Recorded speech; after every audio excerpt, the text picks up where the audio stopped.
Personal income stronger than expected, up 0.3. Spending comes in as forecast, up 0.5%.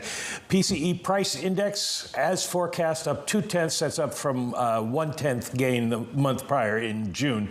On a year-over-year basis, headline at 2.5%. Core PCE up 0.2 for the month and up 2.6% for the year-over-year, which is interesting because the forecast had been a 0.2 rise, but a 2.7% increase for year-over-year. So that comes in a little bit better. Does it make a difference to the Fed? Probably not. These numbers come in pretty much bang in line. The news about personal spending, and we'll dig into that a little bit in a second, is good news in the sense that it suggests soft landing still in place. The question we're going to have is, how do people pay for this if everybody says that their personal savings are gone from the pandemic? I got to look at what the overall wage and salary numbers are in this. Is it fair to say that with very few exceptions, ever since that August 2nd payrolls report, the data in America has been in line and pretty decent?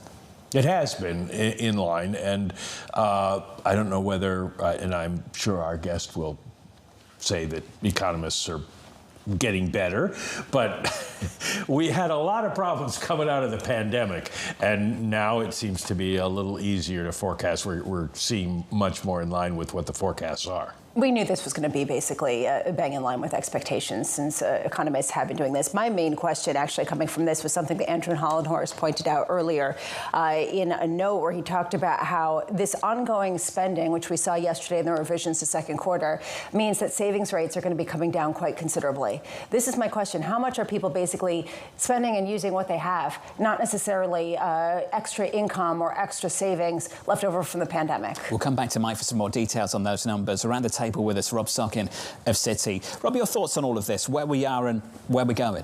Yeah, it's a very interesting set of data. I think, as Michael was saying, feels pretty soft landing-ish for most of the data that we've gotten in August, outside of the early August period where you had that ugly ISM manufacturing, that ugly jobless claims, that ugly payrolls report. Since then, you've had strong retail sales, much lower jobless claims, revised consumption GDP that showed a more resilient consumer, and pretty good numbers today on the consumer side, alongside pretty good numbers on inflation. So to me, this is a pretty good mix of data. Now, there are those downside risks, of course. The unemployment rate's much higher in that last report. So we have to watch these things closely, particularly in the labor market. But overall, I think a pretty good tone of data.